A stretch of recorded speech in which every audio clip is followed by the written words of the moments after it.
전국 현안을 바로 풀어보겠습니다. 최영두 국민의힘 의원, 이소영 더불어민주당 의원 나와 계십니다. 어서 오십시오. 안녕하세요. 네, 안녕하십니까. 안녕하십니까? 안녕하십니까?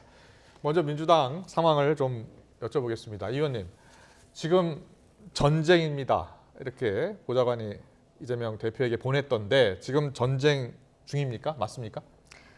전쟁 중이라고까지 말하기는 어렵지만 네. 전쟁이 시작될까 이제 두려움에 떨고 있는 상황인 것 같습니다. 네. 그러니까 사실은 그 윤석열 정부가 출범할 당시부터 이게 우려됐던 상황이죠. 예. 평생 수사와 기소를 담당하던 검사 출신의 대통령이 탄생했고 또 지금 대통령실의 주요 요직, 정부의 주요한 포스트를 전부 검핵관이라고 하는 검사 출신들이 장악하고 있는 거 아닙니까? 예. 그래서 이분들이 정치적인 목적을 달성하기 위한 수단으로 그 수사와 기소를 사용하지 않을까라고 하는 우려가 있었던 것이 사실이고 예. 저는 솔직히 좀 두렵기도 합니다. 지금 문재인 정부에 대해서 정책적 판단에 대한 전방위적인 수사가 진행되고 있는 상황이고요. 예. 또 불과 며칠 전에 야당 대표가 된 또 이재명 의원에 대해서 네. 검찰이 소환까지 했다라는 점에 대해서 이게 전쟁의 서막이 되지 않기를 진심으로 바랍니다. 예, 이재명 대표가 조금 전에 입장을 밝혔잖아요. 지금 검찰이 경찰과 총동원해서 수사를 했고 엉뚱한 걸로 지금 꼬투리 잡고 있다라고 비판했는데 이런 비판에 대해서는 어떻게 들으셨어요? 동의하고요.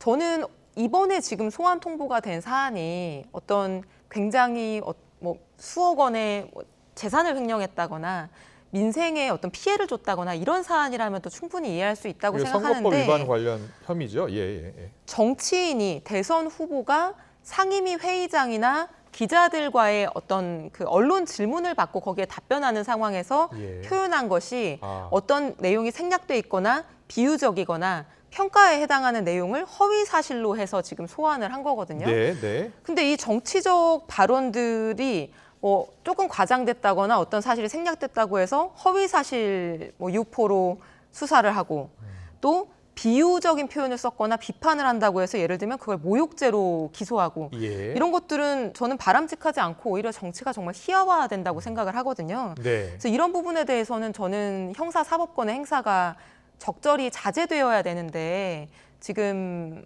어떠한 목적을 가지고 지금 남용되고 있는 상황이 아닌가 우려가 있습니다. 구체적으로 검찰이 보고 있는 여러 가지 허위사실 공표 혐의를 보면 대장동 관련해서 초과 이익 환수 규정 언론을 보고 알았다는 부분, 또 백현동 관련해서는 용도 변경 국토부가 협박해서 했다. 또 구 군문기 차장 관련해서는 성남시장 재직 때 알지 못했다라는 이 내용이 과연 선거법에 위반됐는지 안 됐는지를 지금 조사하기 위해서 검찰이 소환 통보를 한 건데 지금 민주당에서는 들으신 것처럼 묻지마 소환, 정치 탄압, 정치 보복 아니냐 이런 시각입니다. 네. 최영두 의원님은 어떻게 보셨어요? 네, 다 예상했던 것이고 올 것이 온 것이죠. 예. 이저 유전무죄, 무전유죄란 말이 있습니다만 무슨 당 대표 되었다고 지금 기소될 수 있고 또 수사되던 범죄를 그냥 넘어갈 수 있습니까? 그러니까 저 말 꼬투리를 생각하신다면 당당하게 나와서 예. 그것은 이래저래 했다고 해명하면 되는 것이고요. 이미 경찰에서 서면 조사를 3번이나 했습니다. 나가지도 않았고 이게 왜 그러냐 그러면 예. 지난번에는 경선 중이라고 검찰이 불렀을 테고 네. 이게 이제 공직선거법 위반 사건입니다. 그 허위 사실. 그래서 자신을 둘러싼 주요 의혹에 대해서 거짓말을 했다. 네. 거짓말을 했다는 것은 이 유권자의 판단에 중요한 영향을 미치는 사안이지 않습니까? 그래서 이제 시민단체가 고발한 사건입니다. 고발했고 또 실제로 이제 이재명 대표가 백현동 부지 용도 변경에 대해서는 국토부가 협박해서 할 수 없이 했다 했지만 이게 일단은 그렇죠. 허위 사실인지 아닌지 여부도 이제 확인이 돼야 되고 그렇습니다. 이것이 선거에 얼마나 큰 영향을 미쳤는지 여부도 확인이 해야 되는. 근데 허위 사실 여부 이 예. 문제는 허위 사실 여부가 되게 가름이 났죠. 이 허위 사실로 허위 사실이라고 이제 경찰이 판단한 겁니다. 예. 그래서 검찰이 왜냐하면은 그 이후 과정을 보니까 국토부가 공문을 보내고 다시 갑자기 성남시가 이재명 대표 시장의 측근이 부동산 개발업체에 특채되면서 용도 변경이 4단계나 됐습니다. 그 예. 백현동 가보시면은 도저히 있을 수 없는 그가 있었거든요. 백현동 관련해서는 따로 지금 수사가 진행 중이고요. 그렇습니다. 근데 그래서 여기서 첫 번째 걸린 게 이게 첫 번째입니다. 이게 그 꼬투리가 아니고요. 그리고 시작된 겁니다. 이제 네, 왜냐하면은 그동안 당대표 경선 때문에 뭘 하기 어렵게 돼 있었고 또 대통령 선거 당시에는 선거 중에 할 수도 없었고 그런데 공소시효가 이제 9월 9일로 다가왔습니다. 3월 9일 대통령 선거였기 때문에 9월 9일 전에 끝내야 되거든요. 그래서 네. 이재명 이제 대표에게 이런 사실로 경찰이 이제 그 허위 사실로 네. 그래서 공직선거법 위반 혐의로 송치 의견을 보내왔는데 우리 대표께서는 어떻게 생각하십니까? 검찰에서 예, 직접 예, 답변해 예. 주십시오라고 요청한 겁니다. 그래서 뭐 거기가 당당하게 밝히면 되는 거고요.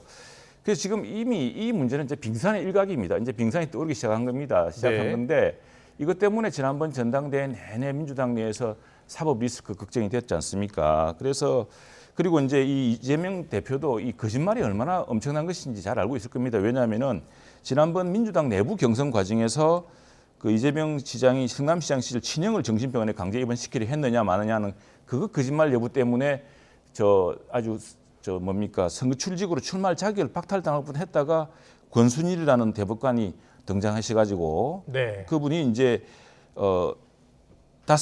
손을 들어주는 바람에 대법원에서 무죄 선고 나서 이제 출마할 수 있게 됐거든요. 그것도 이제 추가로 확인이 필요한 내용이고요. 그래서 아니 이거는 권순일이가 이제 와치를 간 그거는 거고. 사실에 일단 기반하지 그래서 이 않은 문제가 말씀을 부적절하다고 생각하고요. 간단한 문제가 아닙니다. 의원님 예, 그 부분에 대한 선거법 말씀은 위반 관련한 제가 문제 지금 제기하겠습니다. 검찰 위반 여부에 대한 확인이 필요해서 검찰이 이제 소환 통보한 그렇습니다. 것이고요. 네. 지금 말씀하신 것은 그 일부라고 한 이유는 지금 대장동 수사, 백현동 수사, 또 위례 신도시 수사, 성남 FC 수사, 변호사비 대납 수사 이런 수사들이 아직도 많이 지금 그렇습니다. 진행 예. 중이고 이거와 관련해서 또 추가적으로 소환이 있을 것이다 이렇게 이제 국민의힘에서 보고 있는 것이거든요. 그래서 오늘 권순홍 대표가 이제 시작이다 이런 표현을 쓴 것 같거든요. 어떻게 보세요? 필요한 수사는 해야겠죠. 뭐 대통령 후보, 뭐 당 대표, 뭐 정치인 누구라고 하더라도 예. 뭐 잘못이 있으면 처벌을 받는 것이고 의혹이 있으면 수사 대상이 되는 것은 맞습니다. 거기에 대해서 민주당이 문제 제기하는 건 저는 아니라고 생각합니다. 예, 예. 근데 다만 지금 이번에 소환 통보된 요 사안을 놓고 보자면은 저는 정말 이건 망신주기고 굉장히 무리하고 과하다 이렇게 생각하는 게 실제로 이런 사건들 이 표현 자체 문제된 허위사실 유포로 예, 지금 예. 문제된 표현 자체들이요 대체로는 어떠한 사실관계를 축약해서 설명하는 과정에서 이제 축약된 내용이거나 예. 표현이 좀 과장됐거나 뭐 아니면은 좀 비유적인 평가적인 부분들인 거거든요. 저희가 이런, 그래픽으로 만들어 잠깐 보여주실래요? 예. 이런 것들은 통상적으로 사실 기소가 되지 않는 경우가 많고 네. 그리고 대선 후보가 구두로 정치인이 어떤 누군가의 질문에 응해서 짧은 한정된 답변 시간 동안 즉흥적으로 답변한 어떤 이러한 내용들 같은 경우에는 네. 정말 뭐 대변인들 같은 경우에도 수많은 고소고발이 대선 때 들어오는데요. 예. 거의 다 진술서로 대체를 하는 경우가 많습니다. 그렇군요. 이거를 예. 지금 야당 대표이고 대선 주자까지 했던 윤석열 대통령의 경쟁자였던 사람을 이 정도의 중대성이 약한 통상적으로 뭐 이런 사건을 중대한 사건이라고 하지 않는데 이걸 가지고 검찰의 포토라인에 세운다? 이거는 전형적인 망신주기고 저는 추석을 앞두고 네. 추석 밥상에 윤석열 정권의 실정이 아니라 이재명 의원에 대한 의혹으로 그 추석 밥상의 화제를 전환하기 위한 것이라고 보고 있습니다. 네, 조금 전에 추석 밥상 이야기를 하셨는데 김남국 의원도 같은 이야기를 했어요. 이재명 대표 소환 통보를 두고서 예견됐던 정치보복 수사 아니냐. 그러면서 추석 밥상에서 혹시 야당 대표를 올리려고 하는 것 아니냐 이렇게 비판했는데요. 듣고서 이야기 더 나누겠습니다. 서면 조사나 이런 것들을 통해서 해결할 수도 있는데 불구하고 딱 추석 전에 날짜를 못 박아서 이렇게 소환 조사를 하는 것 자체가 정치적 의도가 있는 정치보복 수사라고 저는 평가를 합니다. 이게 결국에는 정치적 의도가 뻔히 보이거든요. 그러니까 추석 밥상에 김건희 여사의 의혹을 올리는 것이 아니라 추석 전에 야당 대표를 포토라인에 세워서 국면 전환을 시도하겠다라고 하는 것이 뻔히 보이기 때문에 과연 여기에 이제 순순히 따라주는 게 맞을지 좀 전 고민됩니다. 이소영 의원하고 말씀하시는 게 거의 똑같네요. 이 서면 조사나 사실 이런 걸 통해서 해결할 수 있는 부분이 있다. 근데 좀 정치보복 수사 같다라는 평가와 그리고 추석 밥상에 김건희 여사 의혹을 올리는 것이 아니라 추석 전에 야당 대표를 포토라인에 세우려 하는 것 아니냐 이런 비판입니다. 근데 예. 저 민주당의 판단이고 예. 민주당의 판단이 아니죠. 이재명 대표의 판단입니다. 이런 문제로 160명, 170명 가까운 민주당 의원 전체가 부담을 지운 일은 안 했으면 좋겠습니다. 예. 그냥 안 하면 됩니다. 안 가면 됩니다. 안 가면은 그냥 경찰의 서면 조사 그리고 검찰이 직접 와서 한번 해명하시겠습니까라고 이제 말하자면 요청을 했는데 네. 본인이 거부했기 때문에 그냥 그대로 그 답변으로 그런 의사표시로 또 서면을 아마 그러면 또 요청했을 겁니다. 그러면 그 서면에 답변하는 대로 이제 기소 여부가 결정될 테고요. 네. 이건 문제는 뭐 당으로 끌고 가지 말고 네. 당 대표로서 당에 부담을 주지 말고 이 문제에 대해서 그 경찰에 가서 검찰에 가서 내가 이런 이야기를 했는데 뭐 당시에 백현동 사건이 땅이 이랬다 저랬다 이걸 해명하시면 되는 문제인데 네. 지금 경찰의 서면 조사 결과를 보자면은 검찰은 도저히 이거는 좀 빠져나가기 힘들 것 같은데 당사자로서 또 지금 피해자로서 어떻게 생각하느냐고 물어볼 필요가 있는 거죠. 당연하지 않습니까? 예. 그 제일 세상에 나쁜 게 제가 있다고 딱 예단을 하고 그냥 하는 것보다는 일단 무죄 추정으로 보고서 검사는 경찰과 또 다르지 않습니까? 그래서 이제 대면 조사를 한번 해보겠는데 대면 조사를 본인이 거부한 방법이 없는 겁니다. 네. 그런데 어제 이제 이재명 대표가 휴대폰 이제 문자가 이제 언론에 공개가 네. 됐잖아요. 근데 이제 그 공개된 것을 놓고서 과거 이제 권성동 원내대표의 그 문자 노출과 좀 비슷한 거 아니냐 이렇게 의도적으로 문자를 노출한 것 아니냐 이런 시각도 있어요. 어떻게 보세요? 뭐 의도적인지 아닌지는 다른 사람들은 알 수 없는 건데요. 보통은 본회의장에서 이제 보는 문자는 그 위에 다 카메라 기자님들이 계십니다. 그래서 그렇죠. 그거를 의원들이 알고 있기 때문에 완전히 이게 뭐 나만 보는 것이다 이렇게 생각하는 분들은 많지는 않죠. 예, 예. 그래서 저게 이제 전쟁입니다라는 문구가 오늘 언론에 모두 이제 머리 기사로 다 썼거든요. 그래서 이게 전쟁입니다라는 게 어떤 의미인지 그리고 만약에 의도적으로 노출했다면 왜 노출을 했을까 이런 생각도 들거든요. 어떻게 보세요? 혹시 그 생각을 제가 어떻게 알겠습니까만은 좀 과하다는 생각이 듭니다. 사실은 네. 이런 경우는 당에 부담을 주지 말고 그래서 민주당 전당대회에서 그렇게 사법 리스크 걱정이 많이 나왔던 것이고 세상에 이런 전례가 없습니다. 대통령 선거에서 패배했던 네. 후보자가 2개월도 안 돼서 또 지방선까지 연패하지 않았습니까? 예. 그러니까 뭐 말이지 않습니까? 당은 죽고 자기만 살았던 저 인천 출마 사건도 그렇고 그렇게 해서 저 지방선거를 대패를 이끈 사람이 굳이 나와서 했던 이유가 무엇인가 다 물었지 않습니까? 민주당 전당대회에서 하고 뻔히 9월 9일 날 3월 9일로부터 6개월 되는 9월 9일 날 공직선거법 공소시효가 완성되기 때문에 그 전에 수사가 진행될 예. 것이라는 걸 알고 있는 거고 예. 후속 수사가 줄줄이 다 진행되어 있기 때문에 이 문제, 이 사법 리스크는 민주당이 지어야 될 리스크가 아닙니다. 이거는 네.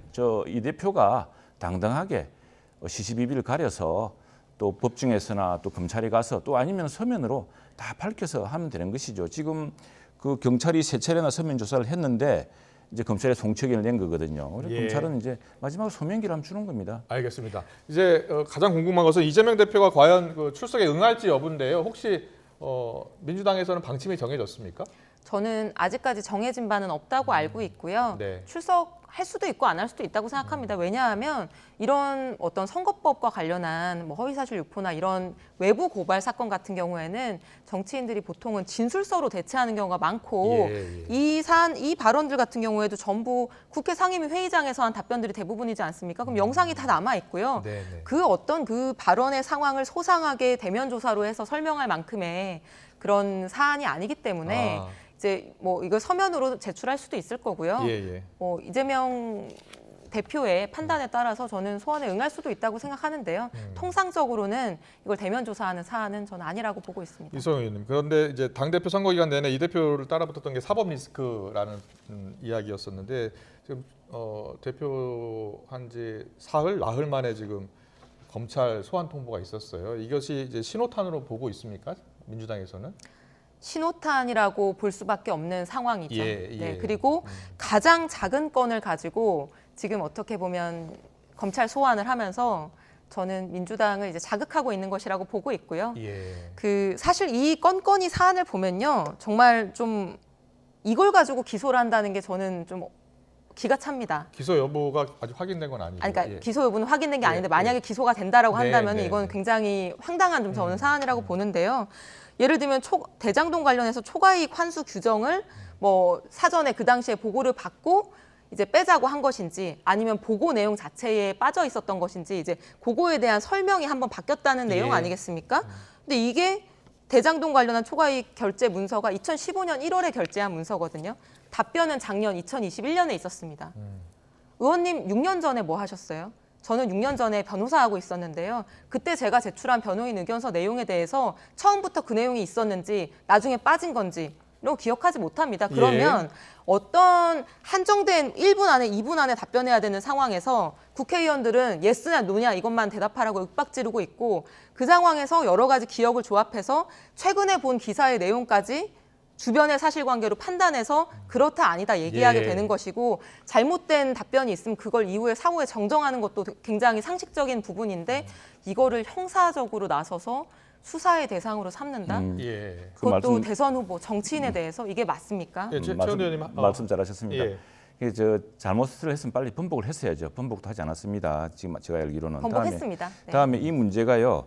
기억 못할 수가 없습니다. 엄청나게 중요한 땅이었고 처음에 성남시가 거부했다가 네.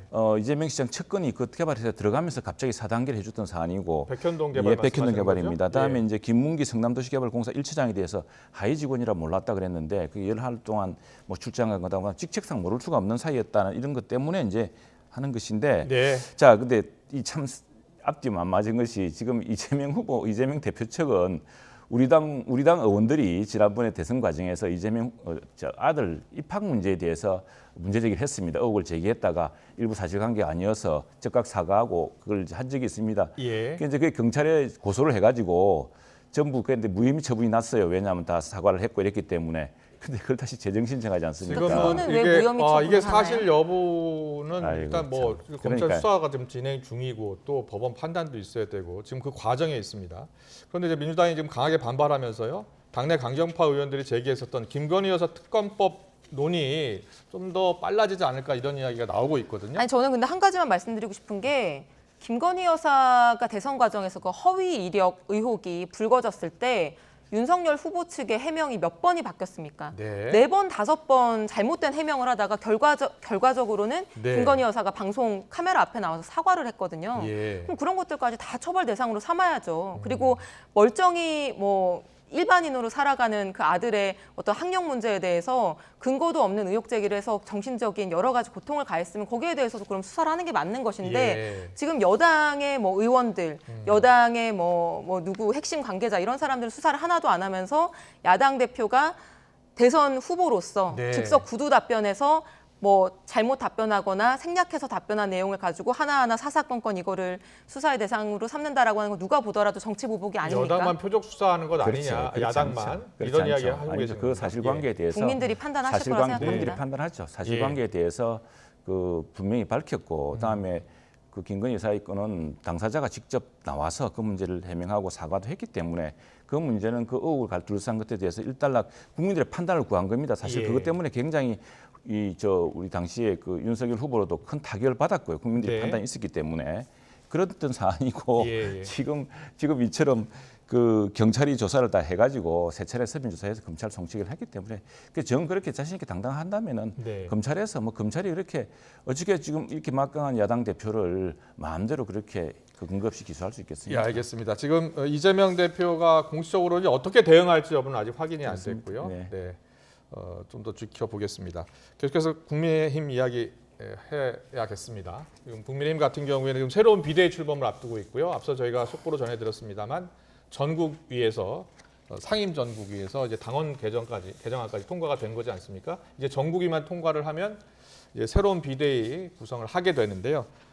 이와 관련해서 이준석 전 대표가 어제 또 가처분 신청을 냈습니다. 제동을 건 건데 당내에서는 좀 선을 넘지 말아야 한다는 목소리도 나오고요. 추가 징계 이야기도 나오고 있습니다. 성일종 의원의 이야기를 듣고서 이야기 더 나누겠습니다.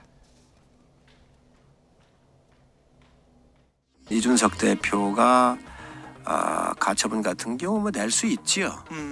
충분히 낼 수 있다고 보여집니다. 그러나 냈으면 또 이준석 대표는 제가 볼 때에 집권 여당의 당 대표를 역임을 했고 또 그게 직무가 정지되어 있는 상태인데 어쨌든 여러 가지 정치적인 행위를 하면서 좀 억울한 게 있더라도 넘지 말아야 될 선은 안 넘는 게 좋다라는 말씀을 드립니다. 네, 이준석 전 대표가요 벌써 세 번째 가처분 신청 내고 있는 겁니다. 좀 선을 넘지 말라는 지금 조언까지 나온 상황이고요. 또 윤리위는 추가 징계도 지금 검토하고 있는 것으로 전해지고 있는데, 자, 세 번째 가처분 신청에 대해서 당내 반응은 어떻게 나오고 있는 거예요? 지금 뭐 성일종 의장 말씀대로죠. 이 문제는. 근데 그걸 그 가능성까지 염두에 두고 아. 지난번에 당헌 당규 이제 이 개정 작업을 하고 있는 겁니다. 네. 지난번에 남부지법 판사께서 가처분신청 판사가 결정한 것에 대해서는 그게 우리 당헌 당규상의 이제 규정을 보더라도 네. 그걸 비상으로 볼 만한 사항이 아니다라고 이제 결정을 했던 거거든요. 네. 물론 거기에 대해서는 우리 정당 내부의 자율 절차를 무시한 것이라는 이의가 있고 그래서 이의 신청을 했습니다. 또 본안 소송에 가려질 문제지만 그러나 그 1심 판사가 가처분 사건 판사가 결정했던 내용을 바탕으로 그 이제 거기서 지적했던 하자를 치유해서 이제 이렇게 전국위원회를 통해서 당헌 당규를 개정을 하고 있기 때문에 뭐 이준석 대표로서야 정 대표로서야 또 제기하겠지만 또 법원이 결정을 하겠죠. 결정할 네. 테고 그걸 대비해서 이번에 오늘 상임 정국위가 새로운 당헌 당규를 가지고 비대위를 출범시키겠다고 하는 것입니다. 네, 그런데요, 지금 당 윤리위가 지금 추가 징계를 시사하는 이야기를 했잖아요. 그렇죠? 중앙윤리 입장문을 보면요, 이준석 전 대표의 언행을 강력히 규탄한다라는 입장이 나왔고 추가 징계 촉구한 의총의 의견도 존중한다 이렇게 이야기를 했더니 이준석 전 대표가 바로 페이스북에 글을 올렸습니다. 이번 사태의 책임이 어디 있는지 여론조사를 보면 본인은 3등이다, 1등, 2등이다, 윤핵관 등이 나오는데 이분들부터 징계해야 되는 것 아니냐 이렇게 반발하고 있거든요. 그런데 그때 예. 그건 뭐 정체적 여론조사 그럴지 모르겠지만 네. 우리 당원들의 여론조사를 보면은 예. 또 그렇지 않습니다. 당원들 여론 순서가 바뀌어 국민의힘 있고 그렇습니다. 지지층만 예. 보면 좀 다르죠. 그래서 얼마 전에 강준만 교수가 예. 경향신문에 쓴 칼럼을 보면은 참 이준석 대표의 허망한 승리다라는 이야기를 합니다. 실제로 지금 이제 이준석 대표를 둘러싼 우리 당의 이 내홍 상태를 특히 이제 민주당 지지자들이라든가 이렇게 네. 우리 당을 지지하지 않는 사람들 볼 때는 굉장히 다른 의견이 있을 수가 있겠죠. 그런 의견까지 반영한 것인데 그러나 우리 당내에서는 적어도 이런 거 아니겠습니까? 보수라는 것은 그래서 서로에 대한 기본적인 어떤 도의 같은 게 있습니다. 또 더구나 이 일개 이전에 어떤 한 의원이 아니라 네. 당대표, 촉망받던 당대표 아니었습니까? 예. 그리고 당대표 이 사건의 시발이 다른 사람도 아닌 바로 당대표 의견의 그 무슨 치력 각서 때문에 시작된 일 아니겠습니까? 예. 예, 그런 사안들을 좀 해야 되고 뭐 가처분 신청한다면 또 가처분 신청에 대한 법원의 결정이 있겠죠. 예, 네. 있는 대로 이소영 또 대응할 겁니다. 이소영님, 야당에서는 이준석 전 대표를 국민의힘 윤리위가 어떻게 추가 징계할 것으로 보고 있나요? 저는 추가 징계 한다고 하면 너무 우스운 일이 되는 것 같아요. 그러니까 지금 국민의힘 윤리위가 마치 뭐 군기 잡는 기관인 것처럼 네. 어떻게 보면 이제 군기를 잡고 있는 건데요. 예를 들면 비유를 불허한다, 비유 사용을 불허한다, 뭐 이런 지금 상황인 거잖아요. 네. 근데 우리가 형사사법권, 뭐 수사 이런 것도 자제가 필요하다라고 얘기하는 것처럼 예. 어떤 정당 내에서 징계권의 행사도 자제와 자중이 필요한 거거든요. 예. 근데 어떤 정치인이 정치적 공방이나 주장 과정에서 비유적인 표현을 썼다고 해서 그거를 징계를 한다? 이거는 참 가슴 아프고 우스운 일이죠. 그러니까 양두구육이라는 단어가 뭐 대통령을 개고기에 비유한 거라서 부적절하다라고 했는데 그럼 앞으로 적반하장 같은 단어도 쓰면 안 되는 거예요. 그거는 상대방을 도둑에 비유하는 거 아니겠어요? 예. 개고기가 나쁜가요? 도둑이 나쁜가요? 전 잘 모르겠는데 그런 수사나 비유적인 표현에 대해서까지 정당이 징계권 행사를 한다. 그것도 국민적인 어떤 지지, 당원들의 선택을 받은 당대표에 대해서 그거는 뭐 월권일 뿐만 아니라 굉장히 좀 남용하는 것이다 이런 생각이 듭니다. 그 문제는 뭐 그 이야기 때문에 하는 건 아닙니다. 지금 지금 여러 가지 당을 이렇게 혼란에 빠뜨리는 당 대표로서 책임. 근데 뭐 저희들도 여러 가지로 부끄럽고 참혹한 일인데 네. 그러나 적어도 뭐 소속 의원이 무슨 말을 했다고 출당시킨 당이 지금 우리 당 사정을 보고서 뭐라고 할 이야기는 아닌 것 같고요. 더구나 이준석 당 대표는 그냥 의원이 아닙니다. 소속 의원이 아닙니다. 당의 최고 지도자였습니다. 당의 최고 지도자가 여러 가지 다양한 다른 방식으로 이 문제를 해결할 수도 있고 이 문제에 새로운 리더십을 보여줄 수 있었는데 이 문제를 꼭 자기만의 방식으로 예. 지금 보수 정당의 최고 지도자 이거 우리 헌정사상 최초의 30대 당 대표였지 않습니까? 거기에 대한 네. 국민적 기대가 또 얼마나 컸습니까? 그런데 이제 이 일을 하는 거 보면 꼭 앙팡 테러블처럼 이렇게 일을 하니 국민들의 네. 참 실망과 또 그게 얼마나 큽니까? 특히 당에서는 당 윤리입니다. 우리 당 윤리입니다. 그냥 국민의힘 윤리위원회고 그건 예. 국민의힘 당원들 의견을 반영하는 윤리입니다. 네. 제가 한 가지만 정정하겠습니다. 아까 자당의 의원을 출당시키는 정당이 무슨 비판을 하냐라고 하신 게 금태섭 의원 관련한 얘기이신 것 네네네. 같은데요. 출당시킨 적이 없고 예. 그 당시에 경고 제명을 했었던 사안이고요. 경고 제명이 그거 저는 아닙니까? 개인적으로 예. 그 당시 경고 제명이 아니라 예. 경고 처분을 한 사안이었고 출당 조치를 한 바가 없고요. 예. 그것 자체도 저는 부적절하다고 생각합니다. 네, 알겠습니다. 그런 부적절한 일이 있었다고 해서 지금 국민의힘에서 이준석 그렇습니다. 추가 징계에 뭐. 대해서 코멘트할 수 없는 건 아니죠. 물론이죠. 예. 저는 이소영 의견 존중합니다. 네, 알겠습니다. 2주 뒤에 또 뵙겠습니다. 네, 지금까지 이소영 더불어민주당 의원, 최영도 국민의힘 의원과 함께했습니다. 잘 들었습니다. 감사합니다. 고맙습니다.